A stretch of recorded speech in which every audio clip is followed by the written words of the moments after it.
Hello, everyone, and welcome to another GoMobi.work weekly coaching workshop, where every week we are bringing you a topic in performance development that you can bring back to your team. And my name is Wade Bruffy, and I am the co-founder and CEO of GoMobi.work, and I am joined by my co-founder and our chief coaching officer, Mr. Zoltan Sarda. Hey everyone, welcome to today's discussion. It's one of our favorites. I think as we talked about, we really our focus is always about clarity. But for today's session, it's actually one of the things you may have heard in our previous discussions is that like the idea of how do we integrate ideas and ways of helping people and supporting people from the education world and from the business world. So we've talked about this idea that in some ways there's kind of a firewall between how things are done in education and how they're done in business. And today we're going to talk about something that comes from the world of education, but really has close ties to how things are done in business. And so I think it'll be useful to look at the mix of those two ideas today. So we're excited about that. Yeah, I agree, Zoltan. I think actually one of the things that I found a little funny as we were putting together this talk is when you look at some of the HR software that's out there today, a lot of them are trying to develop this proxy for this kind of process. And what is funny in our conversations, with your background, 30 years in education, when I was explaining this all came from a customer conversation. So one of our customers has a really robust business function around quality assurance. And what they do is they make sure they have somebody who's a supervisor whose responsibility it is to review employee work every single week and give them feedback on what they're doing. They're a customer support company. And so they train their employees on everything related to the tone of their voice, how they resolve problems for the people that are calling in. And it's a really impressive function. And we find that a lot of businesses nowadays, whether you're doing something related to customer service or whatever it is, people want to be delivering feedback to their employees. And we find that a lot of the times the ways we do this we're going to talk a lot about how we feel about the scoring systems that are present in a lot of businesses today, but it's kind of funny to us and a little odd that these ideas are not more out there, because there's a system that educators and academics have used for a long time that are really effective for scoring these things. So we're going to talk about how these structures can be applied in the business setting, and specialized to what you're trying to achieve with your team. So. Absolutely. And that just to add, the company that we've been working with, they have exactly what we've been talking about: super clear descriptions of what expected performance looks like. So true. When we talk about the core values and the guiding principles, and so the employee can say, yeah, now I know what it looks like, and now I can get feedback on that. This company is doing that really well. And so we're just thinking about how can we add a little piece to it that will even further support employees. Yeah, could agree more. All right, everyone. So today we're going to be talking about rubrics, in case it was unclear from what we were just kind of hinting at a little bit. Yeah. But rubrics are something that you probably haven't maybe not seen since you were in school. And they kind of take a different shape in a lot of businesses. So some of the forms may be descriptions of what it looks like for each person in a certain role, or even tribal knowledge. Like if your company, there's just this unspoken understanding or spoken understanding, perhaps maybe not a written understanding, that these are the kinds of things we would expect for somebody in this role. And if you're an associate level employee looking for the promotion to vice president level employee, these are the differentiators between what you look like as an associate and what you look like as a VP. And the partners at a company may know this is what we need to be looking for. And whether that's written down somewhere or not, these structures exist. So whether you're consciously aware of rubrics in your business, in the place where you're working in your team, chances are you've encountered them in some form or another. Absolutely. Okay. So what is a rubric? We wanted to just talk about this briefly, but a rubric is a scoring tool that lists the criteria for a piece of work and it defines what counts. And so we really liked what counts because we think this is something that business leaders don't do enough. There's a lot of discrepancy, and even this is some of our customers have even said that they have had debates about whether or not this particular piece of work counts as evidence towards my professionalism or whatever it is that I'm working on for my role in order to get to the next level. So we wanted to start with that. You have anything to add to that, Zoltan?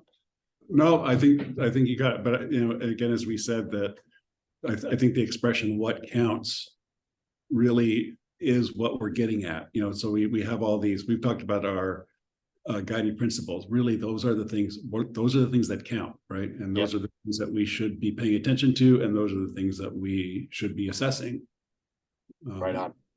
Couldn't agree more. If you are sitting here watching this, wondering what we're talking about with guiding principles, go watch our video from last week. We talked about it at length. So using rubrics leads to a handful of things, a handful of positive outcomes. And we're going to talk about mitigating negative outcomes from the implementation of rubrics later in the presentation. But just some things when they're done really well. Rubrics can lead to alignment around expectations. And so that applies to a lot of different things. And the way that we think about it is always from the employee development lens, because that's what we focus on and help our customers with.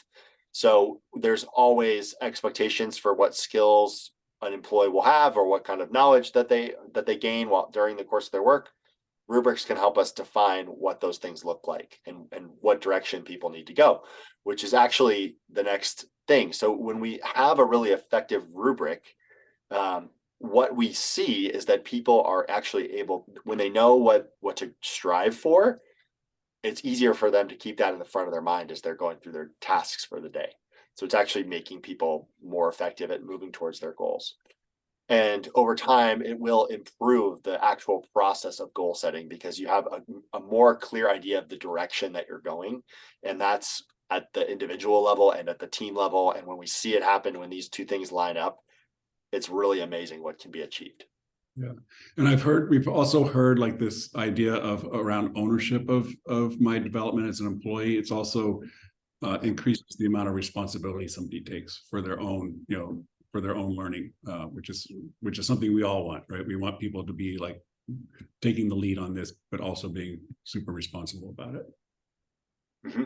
So we wanted to talk a little bit about the difference between rubrics versus checklists. And so one of the things, our guiding principle approach, where we outline, here's the things, for every core value, here's a list of criteria that demonstrates what that core value looks like in action. That kind of takes the form of a checklist, right? So it's a list of here's what we would expect to see in a given moment with an employee.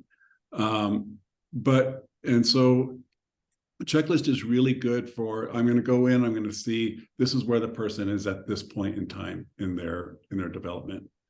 And they're useful, they're useful to say, okay, so this is the level of performance where they are. And basically what we come away with is, yeah, they're hitting it. They're doing what we expect, or they're not quite there, or they're better than that, right? But the not quite there or the better than that is subject to, it's open to question there or interpretation.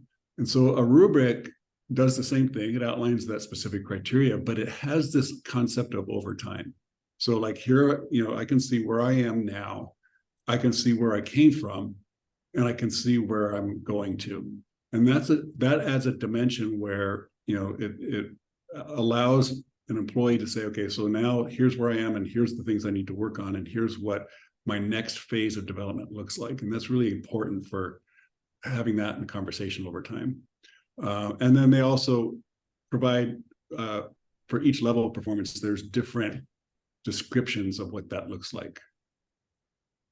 So here is an example, and this is kind of from the employee support center that we've been working with and some other organizations that we've looked at. But this is basically what a useful checklist looks like. And this is great. like, as we said, this is amazing. A manager coach can go in and say, yeah, I can see what I need to coach on. An employee can say, yeah, I know what I need to do. But we've got on the left, and we've really simplified this from what most companies use, just to make the point here. But this idea of what are those performance areas? So in a call center, we want those first calls to be effective. So this is some descriptors of or expected performance for what that looks like. So, what we expect is that the agent is going to answer clearly all the customer's questions in that first call, and they're going to provide the customer with appropriate resources to support their future use. Like if they have a question in the future, they don't need to call back because they've got something that they can use. The second one is, how are they focusing on the customer? One aspect of that is this active listening. The agent's paying close attention. They're getting clarity through questioning. And then they feedback, like, this is what I heard you saying. So those are all aspects of active listening, which is great. And again, an agent can say, okay, I'm not providing feedback to what I heard them say. And then the last piece is sort of the documentation, like how are they documenting what the call was about, what the next steps were about, and what the solutions were that were determined, which is a critical piece for a call-centric kind of approach. Yeah, I love that you highlighted those things. And Zoltan, the thing that stuck out to me, what we were so impressed with that particular customer, was that they have so clearly thought through every step of the process and what the ideal outcome. And the thing that I thought was really cool that they do is they actually put together a different checklist for every customer that they take on. Because some customers will need slightly different things, or they're trying to convey a certain thing to the person on the other end of the line, depending on what they're supporting. So I thought that was really interesting. Yeah, absolutely. So now we're going to talk a little bit about creating a rubric from a checklist, because a checklist is very important. It's a very useful tool, and a rubric is the way that you might think about taking your checklist to the next level. So a rubric, as we mentioned before, is really defining what counts. And so we actually think that one of the most interesting things that we can do here is the difference between a checklist and a rubric really is that the rubric is describing different levels of something.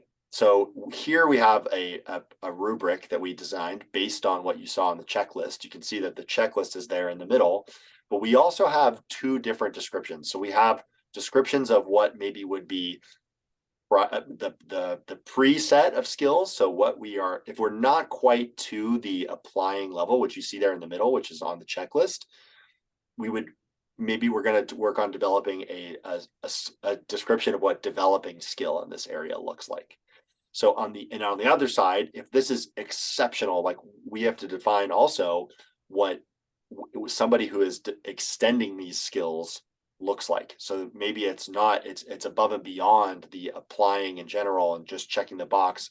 So if applying is satisfactory, extending is exceptional, and developing is getting there. So this is something that we are working with somebody on. They need support.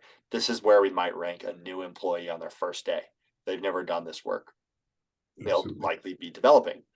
So the reason, and one of the things that we wanted to call attention to in this, is that you'll see at the top of our rubric, we've used a series of verbs to describe how this person's performance is being, to describe this person's performance.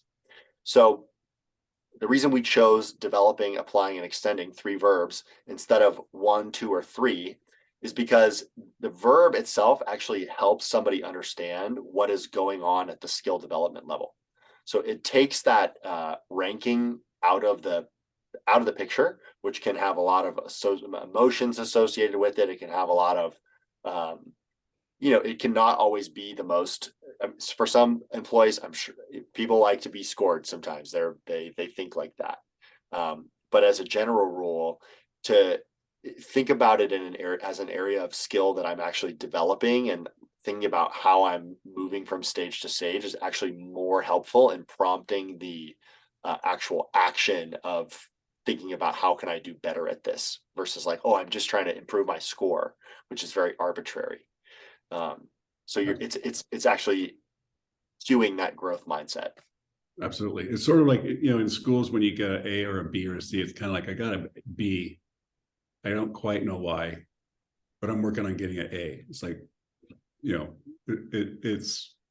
it can be motivating to get an A, but it's not really clear. And like, how are you working? That needs to be improved. Yeah, that's so true. So a couple of things here on so again, on this rubric, we're using the term applying for what we expect as the level of performance. So, we're applying this knowledge, and this is the level that we should be at if we're a competent employee. So we just put that in the middle. But then for how do we describe different levels of performance? And this is an interesting exercise for you to do. We're going to actually suggest an exercise at the end of this talk. But this idea of, how do we define developing level of performance? It has to be acceptable, right? For a beginner, everybody comes in, people change positions, they have new roles, whatever. For a period of time, they're a beginner, and we have to have the expectation that that's okay. But defining what beginner performance looks like is really useful because it helps us say, okay, so the person's on track, helps the person say, I'm on track, this is where I am, but I can move forward. And then thinking about the way we describe that, and some of the ways that we often think about how we describe beginner level performance is that maybe it's incomplete or inconsistent, like, doing it sometimes, but not all the time. It seems like the less that's not fluid, like that idea of an expert, their performance looks really fluid. It looks effortless, right? Beginner's not going to look that way. They're going to be halting. They're going to be sort of pausing. They're going to, having to get some feedback on things. So it's not as smooth. And then there's some aspect of confidence that's built into that beginner level performance. So, in a call center, we have to expect that the person on a call with a customer, they're not going to sound confident maybe some of the times. So, but the key is how are they moving out of that developing phase? When we think about the extending phase, so this is higher than what we look at, higher than what we expect. And I think one of the ways to think of this is that as we get better at something, our ability to use that knowledge becomes more complex. So we're able to analyze what our experiences a little bit more deeply. We might be able to synthesize, here's some different things that are coming together that I'm noticing. And so here's a way of explaining that. Evaluation is a higher level. So this is the process that our company has set up for us. But in my using of it, I have such expert knowledge that I can say, so maybe I'm evaluating it and maybe the process isn't quite right. And maybe the process needs to be adjusted, right? And then also thinking about taking what we know today and applying it to future situations those are all aspects of higher levels of performance, and it's a way of sort of framing it. What it might look like is that the person is much more proactive in their work, they're supporting colleagues, they're providing some useful insight to the company for future initiatives or future ideas. And then, as we said before, this kind of level of expertise might signal that the person is ready for that next role that has like some of these aspects of higher requirements of higher knowledge embedded in it. So again, here's a way to sort of start thinking about developing this rubric. So, and again, we're using a super simple example. We have the original checklist down the middle of applying. This is what we're expecting. But you can see that first call effectiveness. So the descriptors of that might be the agent is providing partially complete information, or there's some issue with clarity around what they're telling customers. A more adept person is going to be more clear, and they're going to be more complete in their definition. But we can call this acceptable. The active listening piece, that's a skill. that we have to learn how to develop. And so sometimes we hear, our first impression of what we hear is what we act on rather than digging deeper. And there's maybe some inconsistency between different customers and how the person's checking for understanding. Like, this is what I'm hearing you saying.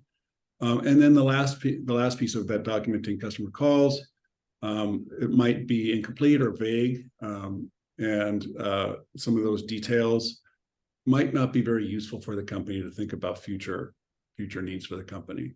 On the other hand, if we're thinking about extending that, the extending level,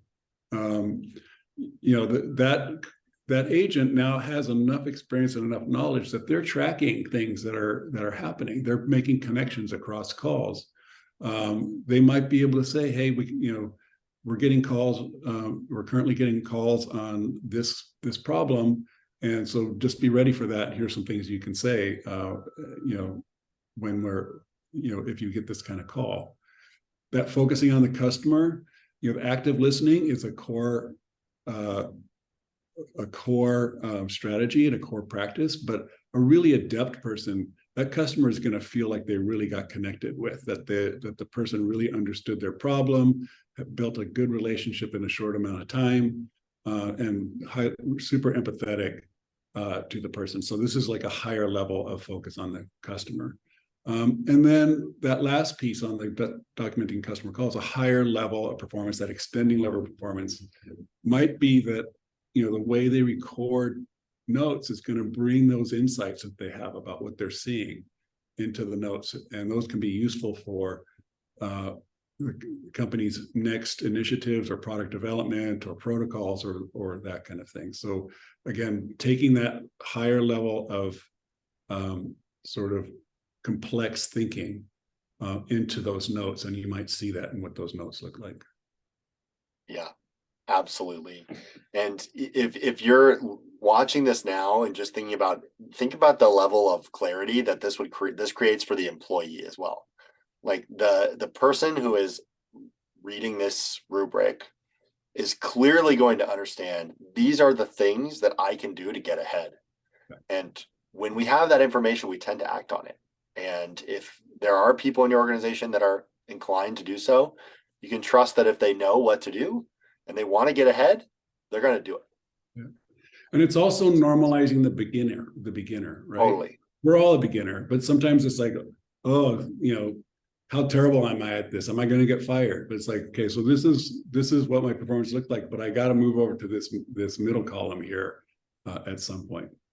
Yeah, exactly. And we were talking a little bit before we started recording just about how if somebody is stuck in the developing phase, it's fair to communicate that we need you to be applying these skills to the applying level within a reasonable amount of time, or this maybe isn't the correct role for you.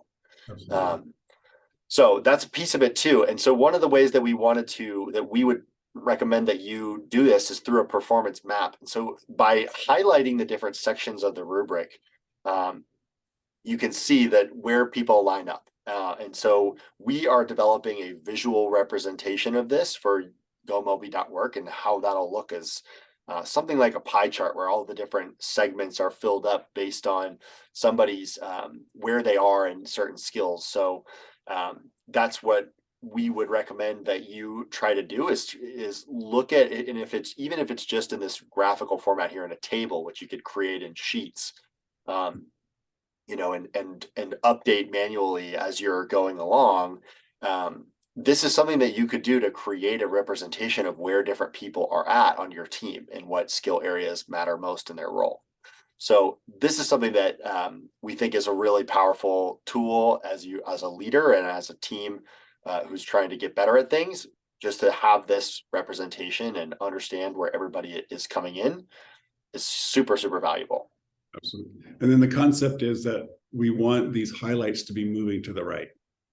That's right. On this particular piece. So it's like, it's not about where you, like, this is where I am today. This could be me if I was an employee here, because, doing great on the focus on the customer, doing okay on the first call effectiveness, but kind of suck at documenting the customer call. So but that's where I am today. And then the idea is how am I going to move to the right on all of these? That's right.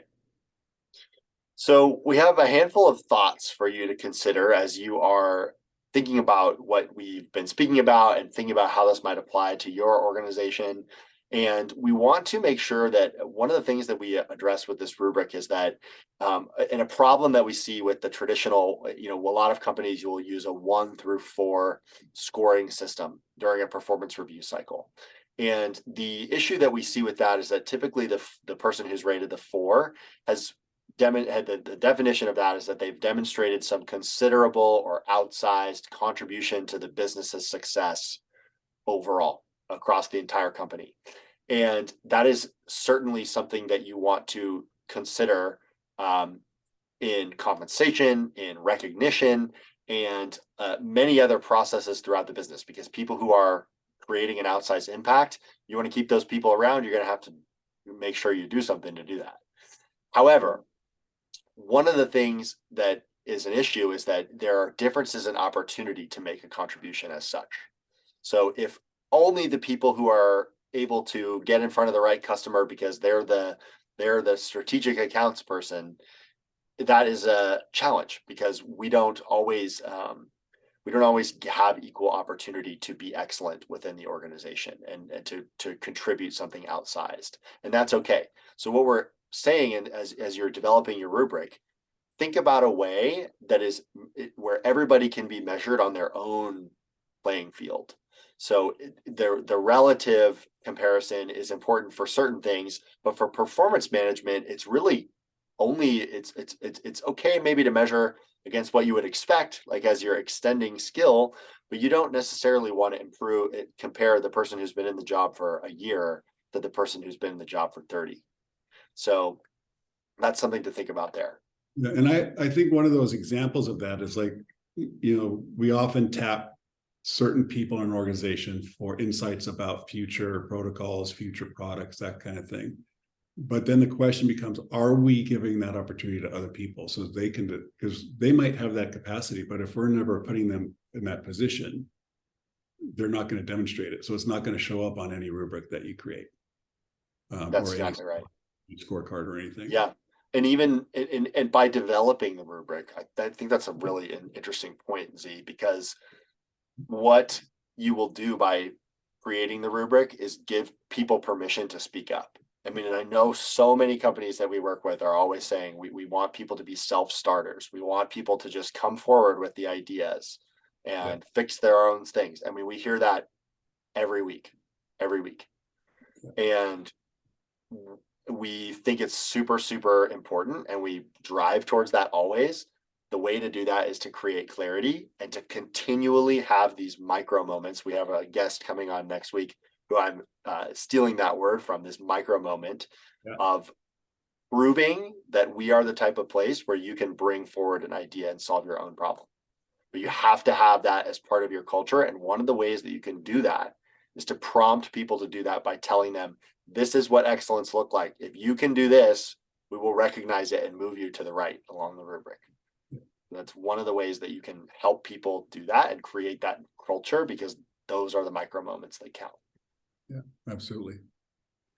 And then I think that next piece is like, how are we rating, recognizing, compensating super experienced employees in an equitable way with people who are new to the role or new to the company, right? I mean, it's and I think one way to think about that, and one of the ways that a rubric is really helpful, is are we assessing and recognizing, compensating current level performance, or are we assessing performance growth over time? Like, that's a decision a company needs to make. I agree. And probably some element of both of those factor in. Yes, absolutely. And I think that's, but for a new employee to view, and so like one of the things that we also hear is that a company may say that they provide opportunities for advancement for employees, but do they really? That's the question, and what does that investment look like? And then how can that be built? How can that be tied to the higher levels performance on a rubric so that people are pretty clear that, if I'm at this extending level, that at some point this is going to mean some additional recognition, additional promotion, that kind of thing. Yeah, absolutely. And then I think that last piece is, we talked about that a little bit, like how do we make sure that employees have access to what they were, the same experiences and the same opportunities that everybody has, so that they can demonstrate what their abilities are. Yep. Got to make sure people are getting their at bat, make sure they can go up there and give it their best shot. Absolutely. All right. So we have a little exercise for you just to think of. We sort of ran through this earlier, but to think about creating that rubric for yourself. First thing is, what are the performance areas that you're looking at? So the example we had was around, first time effectiveness, connecting with the customer, and then documentation. And then starting with that level, the applying level, what is the expected level of performance for an employee?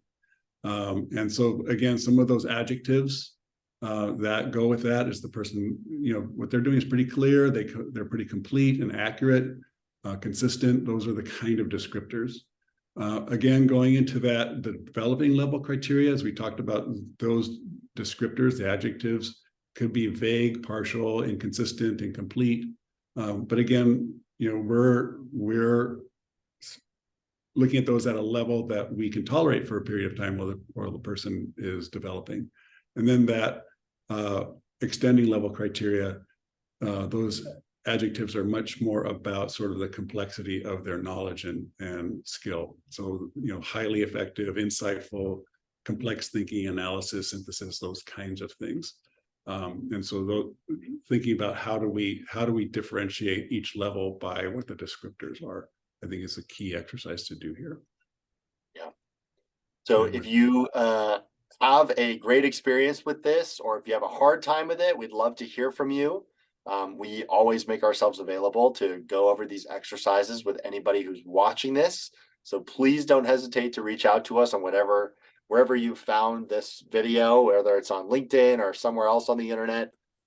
We just really appreciate getting the opportunity to speak with people and support this employee development journey with everybody that we are. So thank you for watching. We hope that you got a lot of value out of this, and we'll see you again next week.